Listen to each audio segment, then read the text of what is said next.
tarde. Obrigada pela presença de todos. A gente deu um tempinho para iniciar, né? O doutor Maurício já está aqui faz tempo.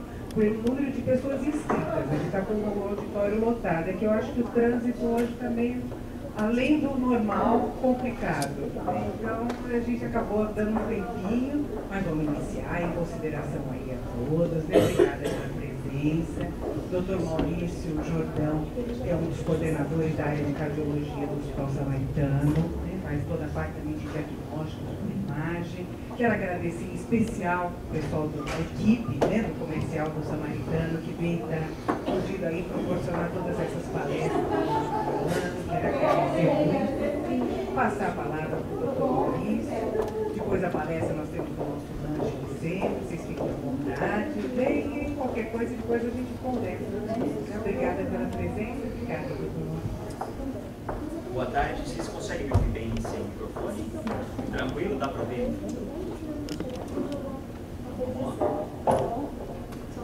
Bom, eu vou bater um papo com vocês sobre infarto, então é uma coisa bem informal, não é um caráter de aula. Acho que a ideia é realmente ter uma troca de ideia, acrescentar algumas informações que eu acho importante que todo mundo deve ter. Bom, primeiro, a importância do assunto. Então, esses são dados da Sociedade Brasileira de Cardiologia de 2005, que está muito diferente dos de hoje, onde naquele ano mais de 2 milhões de pessoas morreram de infarto. Mas o que eu quero trazer com esse gráfico é que, se a gente olhar aqui, a ascensão do gráfico, aqui são os casos de infarto, aqui são os casos de derrame. O que acontece a partir dos 30 anos de idade? Realmente há um aumento importante, com um pico entre 60 e 70 anos. Isso falando de Brasil. Se a gente for falar de mundo, não muda muito não. Isso aqui são dados da OMS, eu peguei justamente do mesmo ano. A OMS atualiza ano a ano. A Sociedade Brasileira de Cardiologia é um pouco mais lenta em acompanhar esses dados, porque o DataSUS não é muito fácil de coletar esses dados. Mas se a gente vê 30% está relacionado a doenças cardiovasculares. Aqui o que divide a pizza, aqui esses outros 30%, é uma somatória de doenças infecciosas maternas fetais. Então, sem dúvida, a principal causa de morte no mundo moderno são doenças cardiovasculares, entre elas o infarto. Para falar de infarto, eu vou dar um passo atrás. Eu tenho que falar de aterosclerose. O que é isso? O que é aterosclerose? A aterosclerose é o acúmulo de gordura nos vasos, nas artérias. Junto com essa gordura tem células inflamatórias e células fibrosas que vão formando uma capinha de gordura que vai crescendo e vai obstruindo a luz do vaso. Aqui deveria ser o fluxo por onde passa o sangue. Então isso vai crescendo e vai obstruindo. Já aqui diferentes cortes mostrando um vaso normal e um vaso com uma placa de ateroma ou uma placa de gordura. Mesma coisa aqui, e esse aumento ele é progressivo, mas isso pode ser modificado por tratamento. E o que acontece pensando em infarto agudo do miocárdio? Vamos imaginar que esse vaso é a coronária, é o vaso que irriga o coração. Vai haver um depósito da placa de ateroma, vai acumulando, até que chega um ponto onde não necessariamente a obstrução é muito importante, a gente só considera importante quando acima de 70% da luz do vaso é obstruída. Aqui não chega nem a 50%, é uma obstrução leve. Mas o que acontece? A placa pode se romper. Ao se romper, ela vai expor elementos que para o sangue são estranhos. E o corpo entende isso como uma agressão e forma um processo de coagulação abrupto, e isso acaba ocluindo agudamente o vaso. Esse é o infarto agudo do miocárdio. Então a plaquinha está ali, está quietinha, ela se rompe, o que leva a uma ruptura? Estresse, picos de pressão, cigarro, fragilizam a placa. Elas se rompem, ela se coagula e tampa na hora todo o vaso. Esse é o infarto agudo do miocárdio. Isso se acontecer na coronária. Que a doença aterosclerótica acontece em todos os vasos do corpo, em todas as artérias. Se acontecer num vaso do cérebro, vai dar um derrame. Se acontecer num vaso periférico dos pés ou das mãos, vai dar uma insuficiência arterial periférica que vai dar uma gangrena. Se houver depósito dessas placas na aorta, que é um vaso calibroso de 3 centímetros de diâmetro, vai propiciar o surgimento de aneurismas da aorta. Então, a doença aterosclerótica acontece no corpo todo e as suas consequências pode ser o infarto, pode ser o derrame, dependendo da localização onde essa plaquinha romper ou continuar progredindo o seu crescimento. E por que acontece esse depósito de placas de gordura nos vasos? Os vasos são agredidos por vários fatores, são os fatores de risco para a doença aterosclerótica. Então, a pressão elevada agride a parede interna dos vasos, o diabetes agride a parede interna dos vasos, o cigarro, a obesidade que tem relação direta com todos esses três aqui, colesterol elevado e também um componente genético. Se você tem um parente de primeiro grau que já teve ou um infarto ou um derrame precoce, precoce é para homens menos de 55 anos, para mulheres menos de 65 anos. Ah, eu tive meu avô que ele teve um derrame com 80 anos. Você não vai ter esse gene, porque provavelmente isso aconteceu por um hábito da vida dele. De repente ele fumava, tinha esses fatores de risco não bem tratados. Agora, eu tive um irmão que teve um infarto com 52 anos. Aí precisa tomar cuidado, porque tem um gene se expressando para a doença aterosclerótica. Então, cada um dos fatores de risco, colesterol, pressão, cigarro, diabetes, vai agredindo a parede interna dos vasos, gera uma inflamação que favorece o depósito de gordura, células inflamatórias, formando uma capa fibrosa com conteúdo de gordura. É assim que forma a aterosclerose. Falando em infarto agudo do miocárdio, como eu disse, a plaquinha vai crescendo, vai crescendo, vai crescendo e se rompe. Há uma oclusão aguda e isso dá sintomas. O principal sintoma é a dor torácica.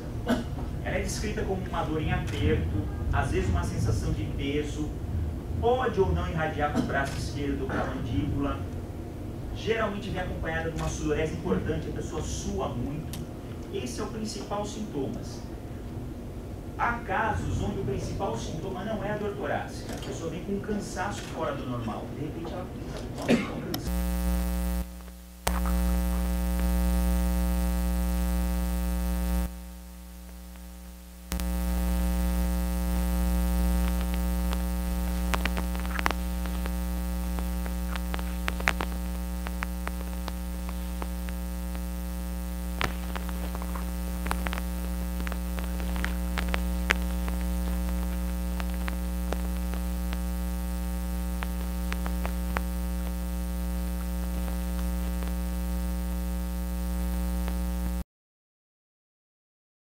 Aqui o tamanho aqui está bem afiladinho. Então aqui dá o diagnóstico, está quase ocluído isso daqui, está passando muito pouco sangue e já trata. O tratamento é de substituir isso. Um balão é inflado junto com uma malha metálica, que é o stent, que libera o fluxo, e o resultado é esse daqui. Então dá para ver que tem uma boa diferença. Esse é o tratamento do infarto agudo do miocárdio. Bom, o que acontece ao tampar o fluxo? Todo o músculo está para frente do vaso, o qual ele era responsável por irrigar, levar sangue, oxigênio e nutrientes. O músculo morre, ele necrosa. Ao acontecer isso, ele libera substâncias no sangue que a gente consegue dosar. Por isso que eu disse que geralmente com o exame de sangue e o eletro, o diagnóstico acontece. Agora, o que acontece se eu não tenho essa lesão, essa necrose? A obstrução está crescendo, crescendo, mas ainda não matou o músculo do coração. Essa é a angina. A angina, ela tem a dor porque há um limite de fluxo. Porém, o exame de sangue vai ser inconclusivo. E como não houve uma obstrução completa, nem sempre vai ser útil o eletrocardiograma. Nesses casos, o eletrocardiograma é como jogar uma moeda, que a sensibilidade dele é de 50%. Então não é nem um pouco útil. E mandar esse paciente direto para o cateterismo, às vezes a gente vai estar fazendo muito cateterismo que não precisa, porque dor torácica pura e simplesmente, com um eletro normal, pode ser ou não uma dor anginosa. Para tentar identificar a angina, a gente lança a mão de outros métodos. Pode ser um método como uma esteira, ou uma cintilografia, ou uma angiotomografia de coronárias. Eu vou falar um pouquinho de cada um deles para vocês terem ideia do que se trata. Convém lembrar que muitas pessoas estão aí no seu dia a dia, estão fazendo suas coisas, não sentem absolutamente nada, nem dor, nem falta de ar, nem nada, e tem doença aterosclerótica. E às vezes grave, só que o corpo se adaptou. Mas essa pessoa não está livre de risco de ter um infarto, muito pelo contrário, o risco é elevado. Com o teste ergométrico, o raciocínio por trás dele é muito simples. Eu estou aqui tranquilo, se eu fizer um eletrocardiograma e estiver tudo bem, ok. Mas não quer dizer que eu não tenha doença aterosclerótica. O que eu faço? Eu faço o coração trabalhar mais. Eu exercito o coração. O sangue que passa pela coronária, dependendo do grau de obstrução, vai ser insuficiente para esse trabalho. E começa a ter mudanças no eletrocardiograma, e é um eletrocardiograma de repouso, por isso que a gente faz o exame monitorizado, que mostra que tem algum probleminha. Então, conforme aumenta o consumo de oxigênio, não atende essa demanda, o eletro muda. E às vezes isso pode acontecer sem a pessoa ter dor no peito, nem nada, porque essa é uma alteração que vem antes da dor. Algumas pessoas têm dor anginosa durante o teste ergométrico ou durante os exercícios. Aí eu jogo bola todo fim de semana. Sempre foi tudo ok. E agora comecei a ter um incômodo, ou o que é mais comum ainda.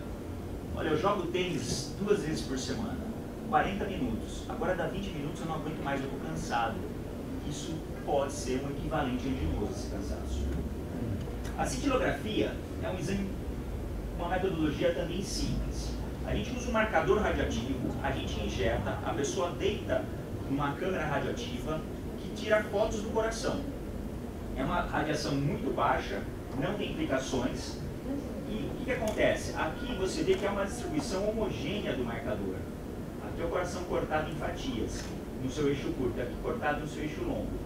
Aí o que a gente faz? A gente faz a mesma coisa, só que a gente estressa o paciente. De 2 formas. Ou a gente põe ele para correr na esteira, a hora que ele fala, não aguento mais, estou cansado, a gente injeta esse marcador. Ou a gente faz com o paciente deitado, com elementos químicos, com substâncias químicas, que vão fazer o equivalente desse exercício para as pessoas que não podem se exercitar. E a gente compara a distribuição desse marcador com o repouso. E aqui, notoriamente, aqui é o estresse. Não está captando o marcador, ou seja, não está chegando sangue comparando com o repouso. Ou seja, a coronária responsável por essa área do coração está com algum grau de obstrução. Aqui também a mesma coisa, acho que dá para perceber bem a diferença. Então esse exame já serviu para identificar que esse paciente tem obstrução coronariana. Pode ser que ele tenha sintomas, pode ser que ele não tenha sintomas. A angiotomo de coronária, ele serve para avaliar a anatomia das coronárias. Então aqui está o coração e as coronárias irrigando cada parte do coração. Essa é uma reconstrução tridimensional do coração. Só que o que a gente se interessa é justamente ver se tem alguma plaquinha de gordura no meio do caminho da coronária, no trajeto dela. É um exame que a palavra substitui o cateterismo não é adequada, mas ajuda a evitar que muitas pessoas que vão para o cateterismo poderiam ser beneficiadas de uma outra forma de avaliação, porque o cateterismo é um exame invasivo. Aqui é o exemplo do cateterismo. É feito geralmente ou pelo braço, mais comumente pela perna, faz uma anestesia na virilha, faz a punção da artéria femoral, o catéter sobe pela aorta até chegar lá na coronária. Aí lá injeta o contraste e tira um raio-x que desenha a coronária e tenta identificar obstruções. Ela serve para diagnóstico e serve para tratamento, como eu mostrei antes, desobstruindo isso daqui. O tratamento, que também é uma coisa que preocupa, claro, o fato de você ter doença aterosclerótica não quer dizer que você vai ter que fazer uma angioplastia, que é o exemplo aqui do meio. Tão pouco que você vai ter que fazer uma cirurgia cardíaca, porque pessoas que têm muitas lesões, não dá para angioplastar. Às vezes tem que fazer uma cirurgia. Mas a grande maioria da doença aterosclerótica é tratada com remédio. O que a gente faz? A gente trata os fatores de risco, a gente trata a pressão, a gente trata o diabetes, a gente trata o colesterol, a gente ajuda a parar de fumar, que às vezes precisa de ajuda medicamentosa para isso. E isso faz com que a placa ali presente da aterosclerose não cresça, ou cresça numa velocidade muito, muito menor. Porque o envelhecer também leva à aterosclerose. E o envelhecer a gente não muda, e a genética a gente ainda não muda. Mas todo o resto dá para ajudar. Independente do tratamento, mudar estilo de vida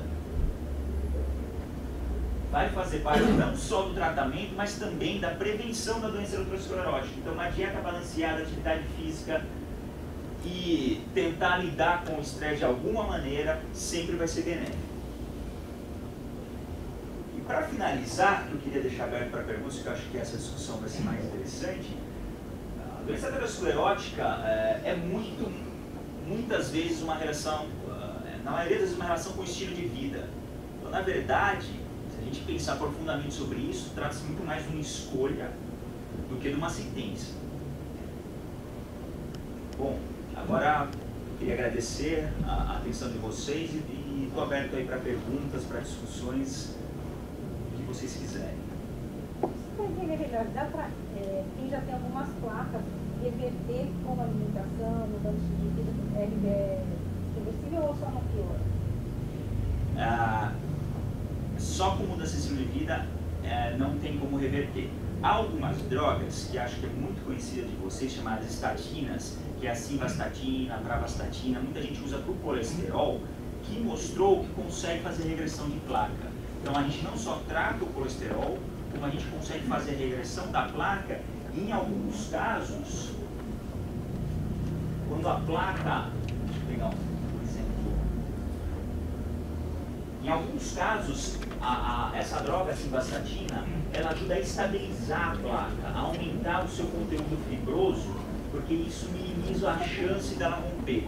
É uma coisa que saiu na mídia há alguns anos atrás entre placa mole e placa dura. Que a placa mole é aquela que pode se romper a qualquer momento. Então, algumas drogas, como a simvastatina, conseguem minimizar a chance de ruptura.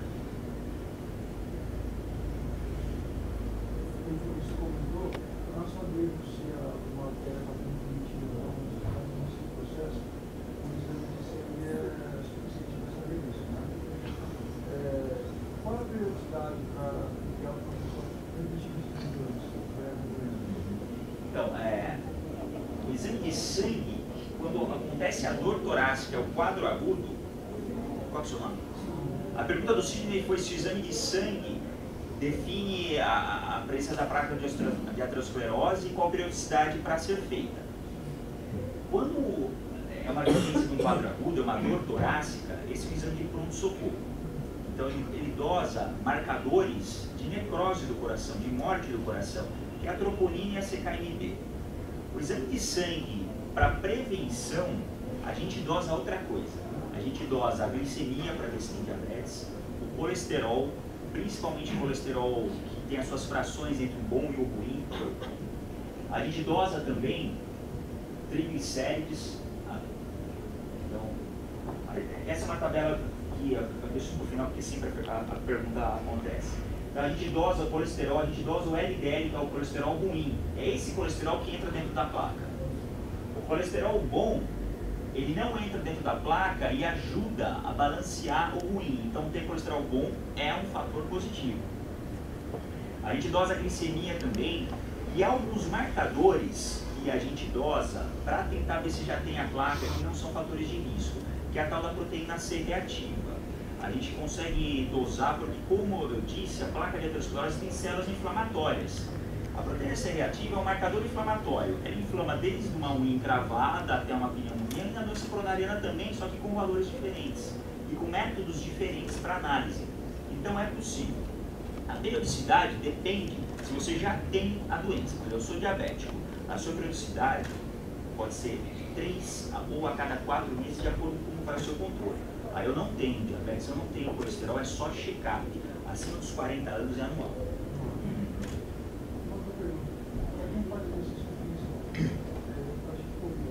Como eu sei qual é o limite que eu não posso chegar Perfeito. Então a pergunta do Cine agora é o limite do exercício físico. Então eu vou dar um passo atrás na sua pergunta para dar uma linha geral, que é a seguinte: exercício físico tem que ser regular. Já tem muitos estudos comprovando que o atleta de fim de semana tem mais infarto que o sedentário. Ou seja, eu não faço nada a semana inteira, chega sábado, vou jogar bola. É melhor que você fique em casa vendo TV.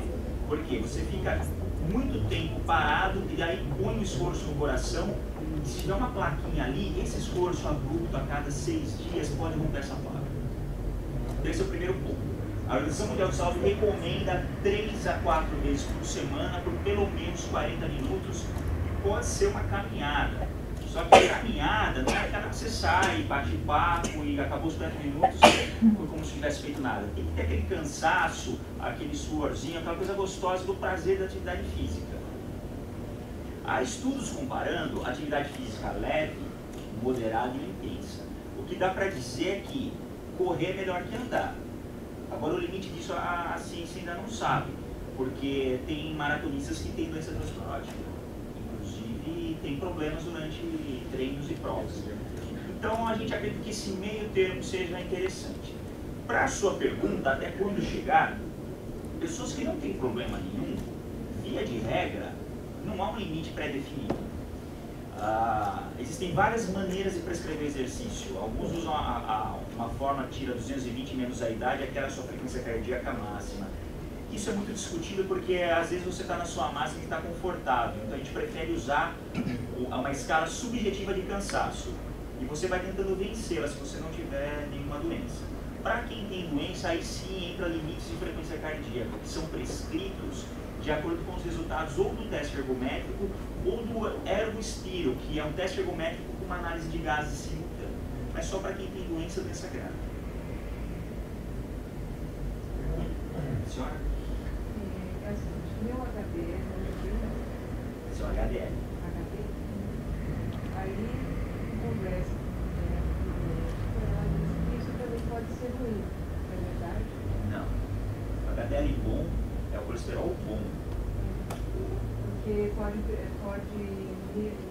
mascarar uma doença cardíaca e eu não entendi direito, porque eu sempre ouvi dizer que é bom. É bom. O que não pode achar que o HDL aumentado te dá liberdade para abusar de algumas coisas. Isso aqui pode realmente ser uma cilada.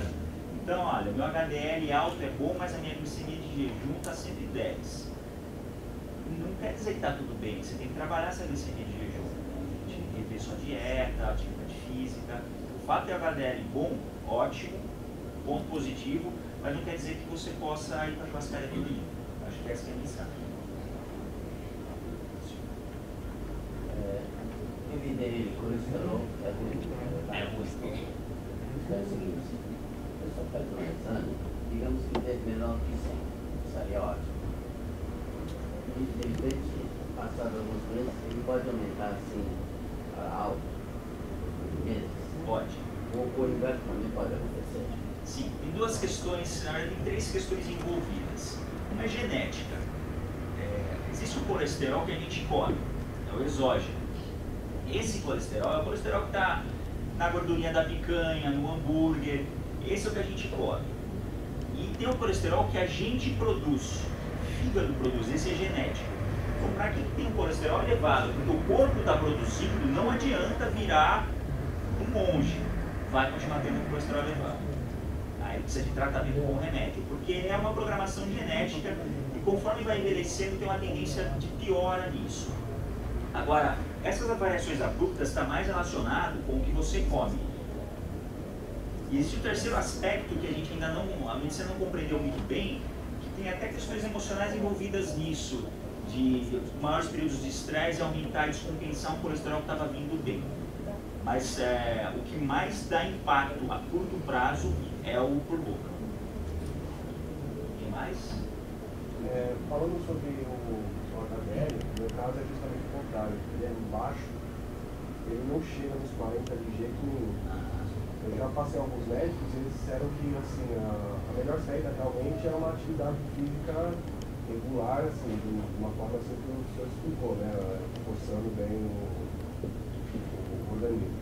Mas tem alguma coisa na alimentação que também ajude, que, por exemplo, ômega 3, que já ouvi falar também, essas coisas que ajudam a subir o HDL. Qual que é a melhor terapia, assim, para A melhor atividade física para HDL é a atividade física. Há drogas que ajudam um pouco, mas o impacto é pequeno. O ômega 3, ácido nicotínico, a própria simvastatina, e o impacto é pequeno. A melhor coisa é exercício. Há diferentes tipos de programações genéticas para alteração do colesterol, e uma delas é que você realmente produz muito pouco HDL. Isso é uma carga genética ruim. Então você tem que trabalhar isso. A melhor opção é exercício. Eu queria saber correlação sobre arritmia. Né? Arritmia no sentido de coração dar uma paradinha, tal, nesse tipo de arritmia, não que vai disparar, tal. Em relação a esse tipo de... A doença coronariana, angina, infarto, esse tipo de coisa. Tem alguma correlação, alguma coisa assim? É o seguinte, arritmias desencadeadas pelo esforço, inclusive arritmias malignas, não tem correlação direta com doença coronariana. A correlação é baixa. Agora, as arritmias outras não relacionadas ao esforço, algumas sim. Aquelas que a gente, por exemplo, faz um Holter e acha algumas arritmias, algumas sim pode ter correlação com doença coronariana. Principalmente, se o coração ele já foi agredido de alguma forma.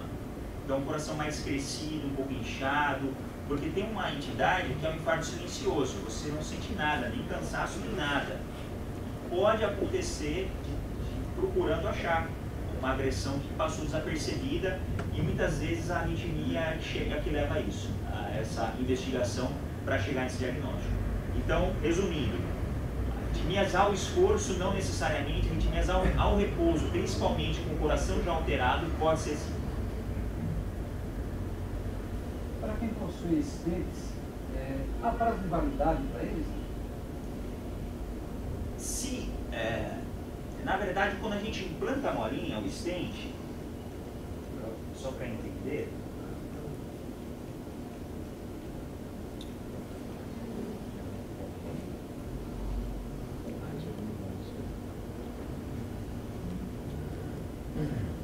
quando o stent consegue cobrir completamente a lesão, como é nesse exemplo aqui, é um bom resultado. Às vezes acontece de uma cobertura parcial, isso é um mau resultado. No bom resultado, você vai ter que continuar cuidando dos fatores de risco. Então, se a pessoa tem hipertensão, diabetes, colesterol, ok, tratou, continuar cuidando, porque senão esse stent vai começar a crescer toda a placa de novo em cima dele. Por quê? Porque é uma agressão. A hora que você põe o stent, não é algo inócuo para o vaso, aqui ele é agredido. Então gera um processo inflamatório, que se você somar isso aos fatores de risco, vai complicar.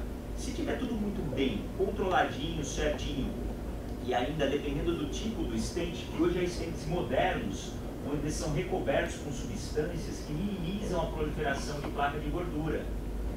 Então esse stent tem uma durabilidade muito, muito grande. Eu tenho casos de pacientes com 15 anos, e tá ok. Agora, se for um cenário ruim, onde o implante já foi inadequado, os controles, às vezes não dura um mês.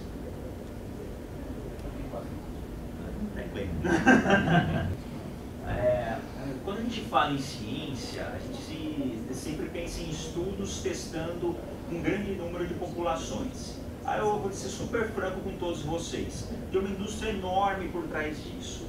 Vocês acham que há algum interesse da indústria farmacêutica financiar estudos que mostram que a berinjela é melhor que a estatina ou que a fitosterata? Não há. Então o que acontece? Pessoas que pesquisam isso acabam ficando limitadas para análise. Mas estudos pequenos, ou seja, não são estudos grandes que envolvem milhares de pacientes, como é o caso das estatinas, estudos pequenos, por exemplo, o grupo da Unicamp já fez isso, mostrou o benefício da berinjela para tratar o colesterol, mostrou o benefício do vinho tinto para diminuir também a placa de ateroma e de vários outros fitoterápicos. Porém, quando a gente começa a procurar na literatura médica, a gente acha pouca evidência. Eu vou ser franco, particularmente falando, salvo casos onde for mostrado que foi danoso alguns tipos de plantas, não sendo danoso, acho que vale a pena usar porque o custo é muito pequeno e pode ter benefício sim. Outra coisa importante, uma pílula funciona de um jeito para mim, um jeito diferente para cada um de vocês. Existe toda uma genética farmacológica até para isso. Por exemplo, na sua pergunta do stent, é muito comum pessoas usar a aspirina e o clopidogrel para manter. 30% das pessoas não respondem ao clopidogrel. É uma informação que é nova para a cardiologia. Que o clopidogrel não faz efeito e ele é fundamental para manter a patência do stent. Então isso também, só para complementar a resposta que eu te falei. Os dois são prejudiciais, na verdade. O que acho que o conceito é, se comparar grupos de pessoas com colesterol elevado e grupos de pacientes com diabéticos, o diabético tende a ter mais doença aterosclerótica e doenças mais graves. É quando você compara grupos de doenças, então, que a gente tem essa informação. Considerando que não tem diabetes? Considerando que você não tem diabetes, a gordura ela tende a ser mais prejudicial. A gordura saturada. A gordura insaturada, que é aquela gordura do azeite, das castanhas, ela é benéfica. A gordura saturada, que é a gordura geralmente de origem animal, é aquela visível, que é da pele do frango, que é da capinha da picanha, essa daí ela gruda no vaso. Depende do que você usar para o óleo. Há óleos, por exemplo, óleo de girassol, esse tipo de óleo que gera muito pouca quantidade de gordura saturada. Enquanto, por exemplo, você fazer a fritura na banha do corpo, essa gordura saturada aqui em cima, cola no vaso. Só que rapaz, já tinha levantado. Até a título de informação, minha pergunta é no final, de informação para o pessoal, eu tenho genética minha, fator genético meu muito forte. Meu pai faleceu com 26 anos no coração e desde que, né, 18, ele me pessoa com 26 anos, eu venho fazendo tratamento não, acompanhamento, tá? Sempre tudo normal, exame, jogo bola, faço tudo normal, né? Nunca fumei, alimentação, sou magro, mas me escapei disso. Agora, com 53 anos e mais, tive vários, tá? Mas é fator genético, meus exames tudo normais, tudo. Começou, eu nunca tive problema de estômago, começou com estômago, eu falei, vou no médico, não vou, peguei, fui no hospital, tratou como se fosse refluxo, fui embora para casa, melhorei, passou 15 dias, eu estava dirigindo, voltando numa corrida de kart, comecei a sentir a dor, já fui direto para o hospital, tá, do coração, já estava meio desconfiado. Então, ali, os sintomas é muito diferente do que a gente imagina. Se eu soubesse, né, essa experiência que eu tenho, que acho que todos estão tendo aqui, quando eu tive aquela azia, que nunca tive o estômago, já tinha ido para o coração, tá?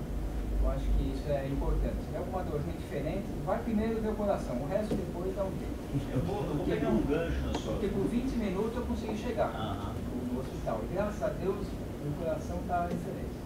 Tá? Só que ainda tenho algumas vagas, estou cuidando com estatina e tal, mas para mim voltar à minha atividade mesmo, que eu gosto, adrenalina, tudo é cirurgia.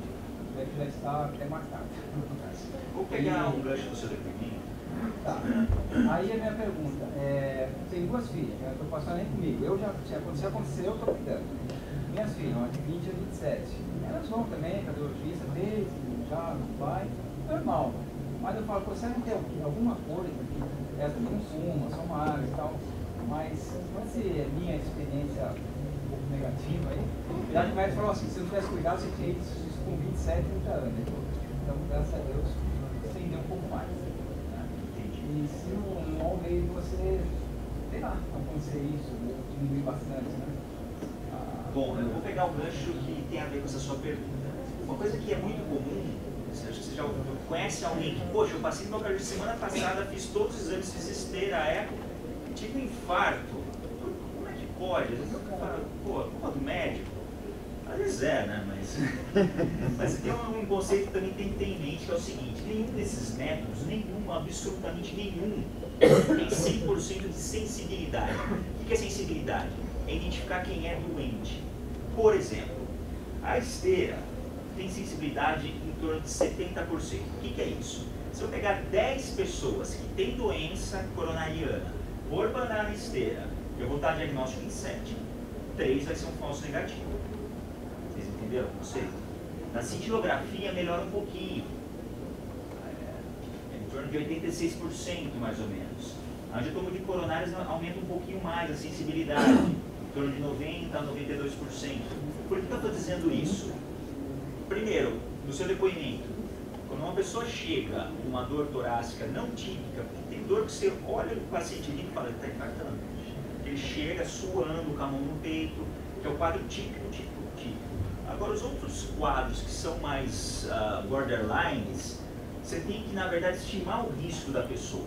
Então, uma pessoa que tem uma dorzinha besta, mas ela está obesa, fuma, tem colesterol alto, diabetes, hipertensão, história na família, essa dorzinha besta eu vou ter que provar para mim mesmo que não é um infarto. Então, de repente, eu não vou ficar só num eletrocardiograma, numa esteira, eu vou ter que, às vezes, até ir direto com cateterismo, que hoje é o exame que a gente chama de padrão ouro, que seria o 100% de sensibilidade. Mesmo assim, às vezes não dá, 99,9%. Então, pega uma pessoa que às vezes tem um quadro que lembra muito o infarto, é um jovem de 36 anos, não tem história na família, não tem nada. Então, às vezes, um teste ergométrico para esse paciente já está suficiente. Então, depende muito da sua probabilidade de ter a doença para poder interpretar o exame. A respeito se é possível mudar a história natural de quem tem, por exemplo, uma história genética muito forte. Terapia genética para a doença coronariana ainda não avançamos muito. Então, o que é feito nesses casos? A gente não faz uma vista grossa que a gente habitualmente faz. Por exemplo, essa tabelinha ilustra bem isso. Essa é uma tabelinha que vem quando você faz o exame. Todo mundo tem isso ali no valor de referência. Então, aqui está com um menor que 100 como ótimo, mas se a pessoa tem alto risco de ter a doença, na verdade, o valor hoje, isso aqui está caindo, hoje é 70. Então, o LDL de uma pessoa de alto risco tem que ser bem menor.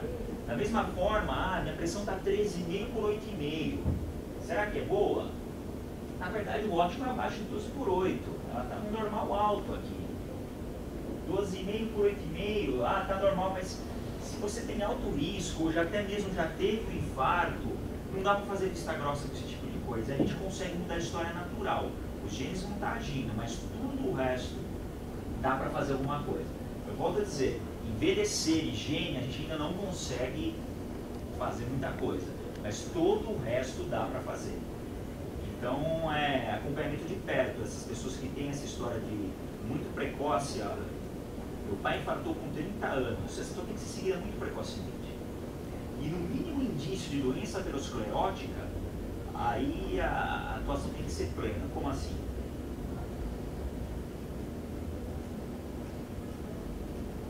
Então vamos supor que eu faço uma angiotomografia de coronária, eu vejo uma plaquinha aqui de nada, que nem obstrui, mas já está ali. Então a LDL de 70, a pressão de 12 por 8, eu tenho um colega que, estudando Pasanese, usa uma frase boa, a pressão para mim é mais baixa que a de tontura. Começou a dar tontura, eu já, então é mais ou menos por aí. Atividade física, controle de dieta, do fumar, nem pensar, lembrar do tabagismo passivo. Eu não fumo, mas eu moro com alguém que fuma, tem impacto. Tem um estudo da USP que diz que morar em São Paulo equivale a fumar 2 cigarros por dia. Então nós já estamos bem, né? Então, tudo isso conta. Quem mais? Vai lá, Cine. Eu faço um medicamento para uma pessoa. Ela só de vez em quando, não tem motivo, é só para uma doença mesmo. E o medicamento primeiro inicial que eu vejo é o tal de Matrix SR. Aí eu passei a comprar um outro genérico. Aí me deram outra orientação para comprar Matrix mesmo, porque esse tal do SR significa que ele vai soltando o psicativo dele de forma... Isso, do inglês slow release. É fato isso. Você acha o genérico não SR, na verdade. Então, nenhum genérico é SR, né? Nenhum. Então você está passando aquela carga inicial do psicativo durante um período do dia, você está protegendo, depois não fica mais, né? Exatamente. O genérico, a gente progrediu muito na lei do genérico. Eu acho que tem muita equivalência de droga, mas tem que ter esses cuidados. Quem mais? Desculpa. Só a senhora já fala com você. Diga. mais ou menos 20 minutos, ele pode vir acompanhado de uma pequena dor de cabeça e um pouquinho de desequilíbrio. Se tiver com a pressão muito alta, pode sim. Então vem um cansaço, dá uma dorzinha de cabeça, um desequilíbrio. Quer dizer que é uma angina? Não, às vezes é uma crise hipertensiva. Então, mas precisa ser avaliado. Porque normalmente eu tenho pressão mais baixa do que alta. E esse cansaço, uma pequena dor de cabeça e um pequeno desequilíbrio, também pode ser alguma coisa relacionada à pressão? Pode. Não é o típico de angina ou infarto, não é o típico. A gente vê nesses casos um grupo de pessoas que têm apresentações atípicas é mulher, idoso, diabético. Então nesse caso, sempre que o sintoma vir e persistir, merece avaliação. Quando em sintomas cardiológicos, o que eu costumo dizer é o seguinte: todo sintoma que persiste tem que ser visto. E é importante que, eu tenho um viés pessoal disso, mas a avaliação de especialista, porque às vezes o clínico, ele não tem a mesma visão, da mesma forma que eu não tenho a visão de doenças oncológicas do que o oncologista tem. A medicina não dá para acompanhar com as especialidades hoje em dia, a coisa cresce vertiginosamente. A questão da hipertensão. Sou hipertenso, né? Há um tempo, faço acompanhamento. Na época, foi notificado hipertenso, o médico torceu para que, entre aspas, fosse alguma obstrução na artéria renal, que uma intervenção cirúrgica resolvesse, né? Só que estava tudo normal. Ele falou assim, seus exames deram tudo normal, não tem nada. Eu falei, mas como não tem nada? Eu sou hipertenso. O que está causando essa hipertensão? Ele falou assim, isso é genético, tá, mas o quê? Eu queria saber o que leva isso aí. Se eu não tenho nada, o que está causando essa hipertensão? Hipertensão tem duas, tem a primária e a secundária. A secundária, como o próprio nome diz, ela é sinal ou sintoma de uma outra doença. Pode ser de uma esclerose de artéria renal, pode ser de um tumor chamado feocromocitoma, pode ser de um hipertireoidismo. Então é só um sinal. Você faz esses exames de triagem e não acha nada, é muito provavelmente que esse paciente tem uma hipertensão primária. A hipertensão primária é multifatorial. Ela está relacionada a seus hábitos e sua carga genética. Se você não tem história na família, mas é uma pessoa que está sob estresse diariamente, está acima do peso, sedentário, há uma tendência de aumentar a pressão mesmo. Essa é a hipertensão primária. Há pessoas que não têm história familiar, não têm sobrepeso, não têm um trabalho estressante e não se dizem estressados. Lembrar que o estresse nem sempre é consciente. Às vezes a gente se cobre e a coisa está num nível muito mais inconsciente do que a gente imagina. E são hipertensas. E a gente não acha uma explicação para isso. Isso acontece. É que geralmente acontece comigo. Quando eu tenho essa pressão em casa, normal, vou passar no médico, ela altera. Essa é tem uma entidade chamada hipertensão do jaleco branco. Grave. E toda vez que vai ser avaliado, a ansiedade na hora é suficiente para elevar a pressão. O diagnóstico, ele é relativamente simples. O médico fala, olha, pede você em casa, pede para alguém ver, anota e me traz. Ou faz o tal do mapa. Você fica 24 horas medindo a pressão para ter uma ideia de como ela se comporta nas 24 horas. Então, o diagnóstico tende a ser tranquilo. A questão é, a grande pergunta, quem tem hipertensão de jaleco branco tem o mesmo risco de hipertenso ou é igual a uma pessoa normal? Pensando em incidência de infarto, esse tipo de coisa.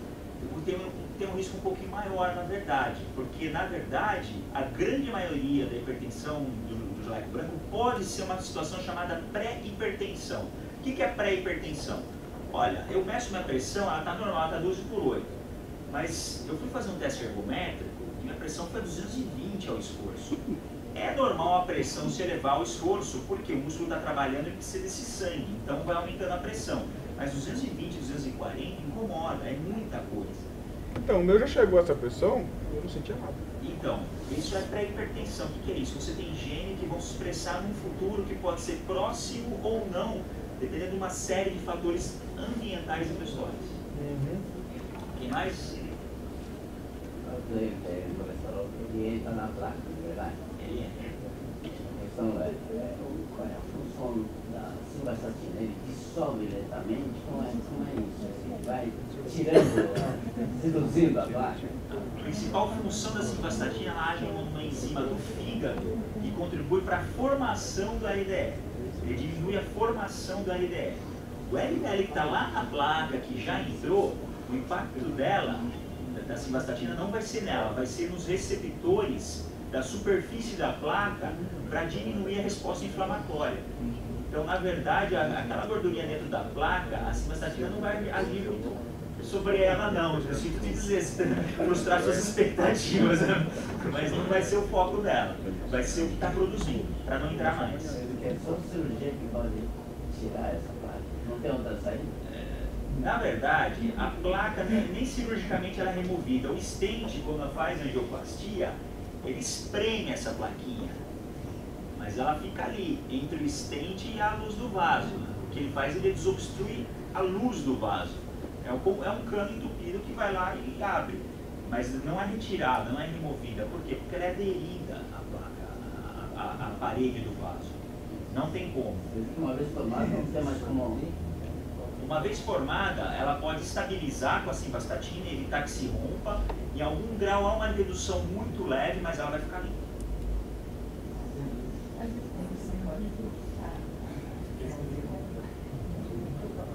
Pode.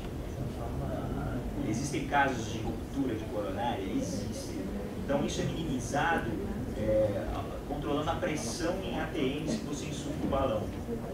Então, mas o risco existe? Existe. Antigamente era alto, hoje é mínimo, porque a tecnologia avançou e a gente tem toda uma tecnologia de segurança para procedimentos. A senhora? Eu já ouvi, né, não sei se é não, que a pessoa vai estar com algum sintoma, às vezes mal-estar, tudo, está infartando, medir a pressão e a pressão não está elevada. Sim. É possível? É possível, porque esse infarto está relacionado a outros fatores que não a pressão. Não é um hipertenso, é um diabético, é uma pessoa que fuma, e pode acontecer que talvez a pessoa tenha até a pressão baixa, só que a agressão na parede do vaso foi por outros motivos, não a pressão. Pode acontecer tranquilamente. A pessoa tem um incômodo nessa região do coração, sabe exatamente se é o coração. Ele faz todos esses...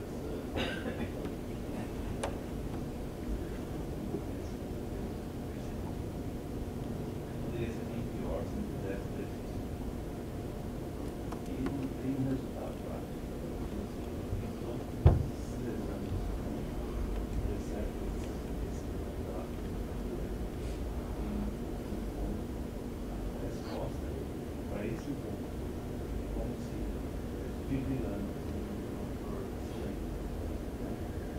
A sua pergunta é a ausência do diagnóstico. Eu tenho dor no peito e meus exames estão todos normais. Então, a dor no peito, existem mais de 20 causas. Então, a gente na medicina a gente tem uma ideia muito fatalista das coisas, o que eu acho até correto, que é procurar excluir o que vai implicar num risco maior. Então, geralmente, quem tem dor no peito procura o cardiologista, uma vez excluído doenças cardíacas, ele já deve ter uma ideia de onde ele vai encaminhar esse paciente. Pode ser que seja um refluxo, um espasmo do esôfago ou de opinião do gastro. Pode ser que você tenha uma doença pulmonar. Pode ser que você tenha uma doença da coluna e essa dor é irradiada. Pode ser que você tenha uma doença psicológica mesmo. Existem doenças como, por exemplo, síndrome do pânico. Há ataques de síndromes do pânico onde a simulação do infarto é perfeita. Vem dor torácica, a pessoa sua, fica pálida. Você olha e fala, está infartando, deita aqui, corre o eletro. E às vezes é difícil chegar ao diagnóstico. A história natural da síndrome do pânico, às vezes é um paciente que procurou pronto-socorro 2, 3, 4, 5 vezes, e chega no consultório com uma pilha de eletro, assim, tudo normal. E a gente começa a pensar nesse tipo de diagnóstico. Então, assim, uma vez excluído, precisa do diagnóstico, seja ele qual for. Seja ele qual for. Às vezes os diagnósticos de dores torácicas são simples, como, por exemplo, um probleminha de coluna que você, com fisioterapia, resolve, porque confunde muito, em alguns casos confunde demais.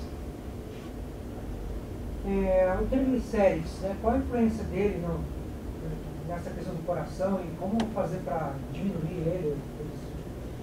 O triglicérides, ele faz parte do tipo de gordura que está no sangue, ele tem impacto sim, o LDL é o que mais contribui, de todos é o pior, mas o triglicérides também ajuda, ele está no time aí para formar a placa. Só que ele também tem uma questão genética, que é esse aqui, ó. Quando está relacionado a 500 ou mais, que a gente realmente fica bem preocupado. Ele tem implicações diversas, inclusive, por exemplo, pancreatite, outras doenças que agridem como um todo.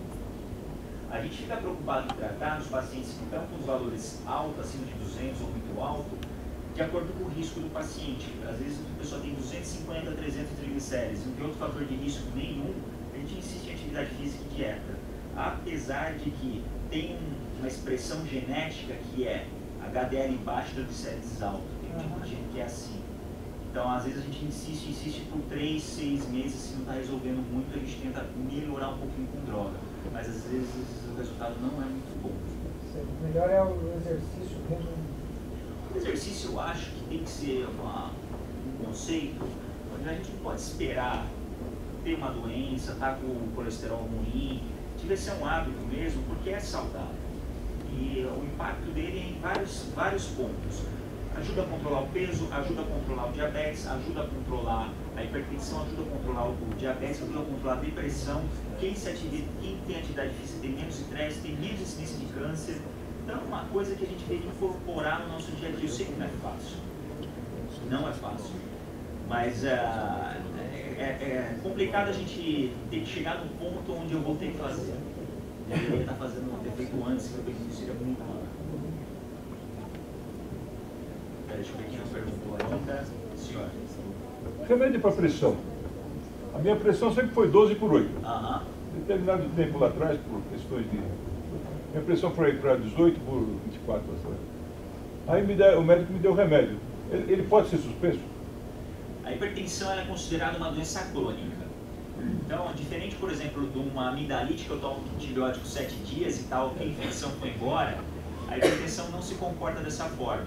Tem outro porém, para acrescentar a resposta à pergunta, quando a gente vai envelhecendo, o vaso vai ficando mais duro. Então, conforme o tempo passa, a tendência é que a pressão vá aumentando, mesmo que você não tenha uma genética para isso, porque o vaso vai endurecendo. Isso explica porque as pessoas estão usando determinada droga numa dose e com o passar do tempo precisa aumentar a dose. Meu corpo se acostumou com o remédio? Não. Você está ficando velho. O vaso vai ficando mais duro, a gente precisa tratar, às vezes precisa associar a outro remédio. É muito comum pessoas com 70, 80 anos usar 3 drogas para tratar a pressão. O importante é controlar, porque isso é um investimento a longo prazo. Tem que continuar. Tem que continuar. Quem mais? Quem mais não fez? Senhora? O que é sopro? Sopro? Sopro é um barulhinho que o coração faz quando tem algum problema, principalmente na válvula.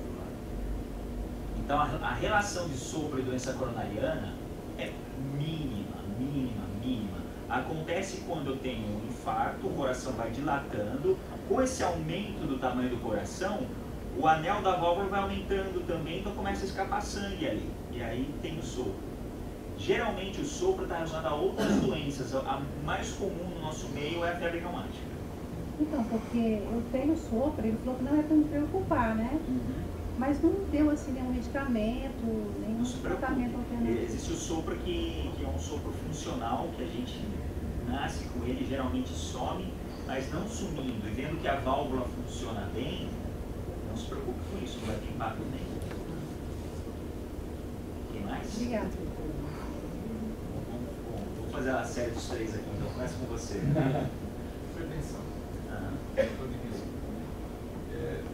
as pessoas compram mais esses aparelhos digitais que são vendidos hoje, eles são confiáveis? São confiáveis, mas tem que ser calibrados pelo menos anualmente. O que acontece? A gente compra e acha que vai durar a vida inteira sem nunca ser calibrado, checado. Independente da marca? O controle de qualidade tem sido bom. Tem sido bom. O que eu recomendo é, comprou, tem que ter a a checagem do fabricante, foi calibrado, que às vezes está na loja um tempão também. E periodicamente, pelo menos a cada ano, leva para calibração. Em qualquer empresa de produtos hospitalares eles fazem isso. Aí calibrou está ok, é bem confiável, eu acho bom, útil, porque a informação da pressão em casa é fundamental para o médico. Fazer exames do coração, independente de idade, ou de problemas ou não, anualmente? Acima dos 40 anos anualmente. Se você não tem problema nenhum. Se você tem, às vezes precisa se engordar um pouquinho. O consumo do stents, né, do proteína, ele inclua a placa de gordura, né, deixa o sangue fluir. A gordura vai estar aqui. Ali não é um ponto que pode vir no mesmo local que dá o infarto novamente? Ou não? Não, porque tem uma malha segurando, uma malha metálica que está segurando ali. Não, para não subscrever a gordura. Exatamente. Então, o que pode acontecer é, em cima do stent, começar a crescer outra placa, porque é uma área já vulnerável. Só completando, por que não fazem pontos onde tem stents? Você vai fazer cirurgia lá de outro ponto. Já tem há 20 mil planos de stents aqui. Né? Tudo bem, 10, 15 anos, o pessoal, a vida útil dele é longa. Mas já que vai fazer cirurgia, por que não já fez?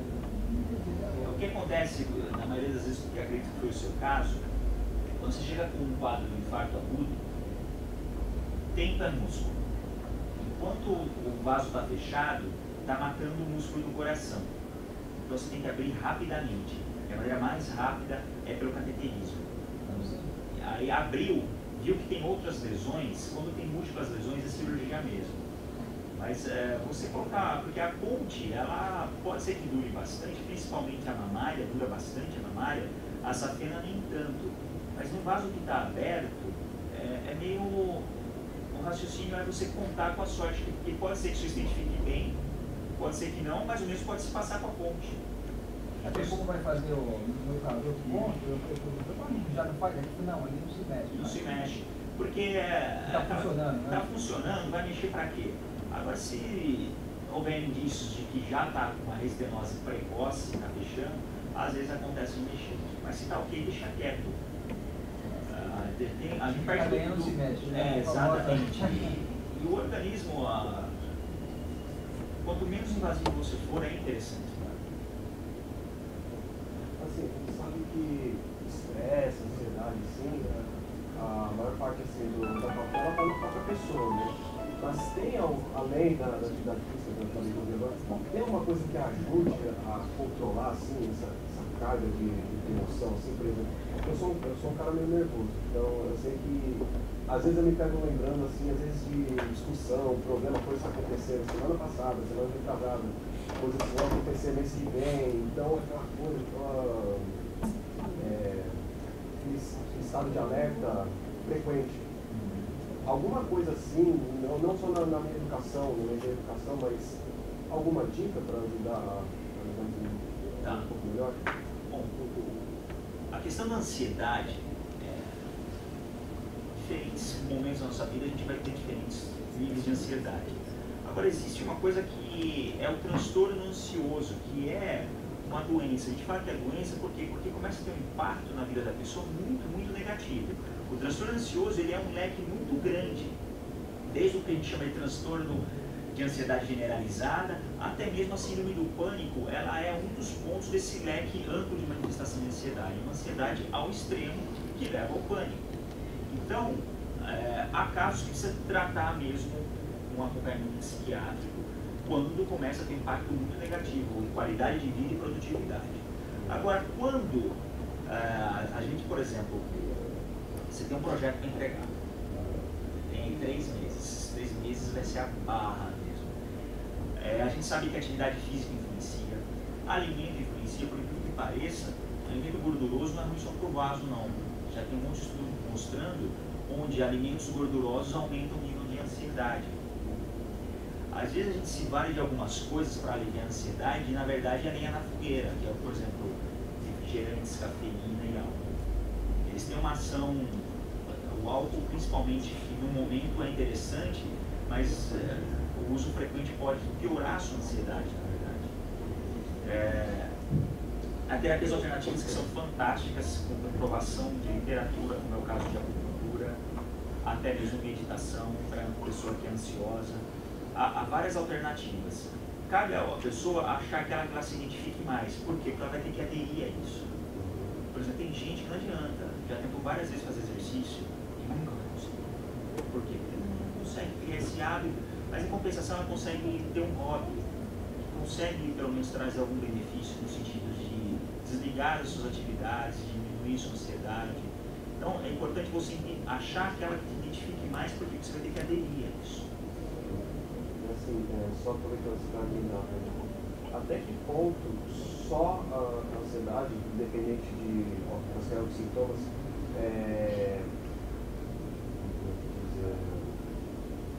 ajuda no risco? Por exemplo, considerando assim que a pessoa não é diabética, não tem hipertensão, não tem nada, mas ela é uma pessoa ansiosa, qual é o risco em relação a outras? Bom, a gente tem dados relacionados a esses fatores clássicos, que é hipertensão, diabetes, colesterol, tabagismo. A gente sabe que o hipertenso tem uma chance 6 vezes maior de ter infarto do que uma pessoa com pressão normal. E por aí vai. Quanto à ansiedade, isso é uma coisa discutida já há muito tempo. Na década de 70, 80, os caras dividiam as pessoas em personalidade de tipo A e tipo B. Tipo, aquela pessoa tá aqui, assim, agitada, fazendo tudo ao mesmo tempo agora. E não conseguiram chegar a uma conclusão do impacto, mas com o grupo controle sempre foi maior. Então, mesmo que isso seja o único fator de risco que você tem, comparando com a pessoa que não tem absolutamente nada, o seu número de infarto vai ser maior. Não há um número certo, porque é difícil fazer um estudo controlado nesse sentido, porque tem pessoas que, por incrível que pareça, eram muito ansiosas e conseguem mudar o seu estilo de vida e ficar mais tranquilo. Bom, pessoal, mais alguma pergunta? O Dr. Maurício tem um compromisso depois aqui também. Tá? Mais alguém fazer mais alguma pergunta? Não? Então, Dr. Maurício, eu quero agradecer a presença. Muito obrigado pelo esclarecimento.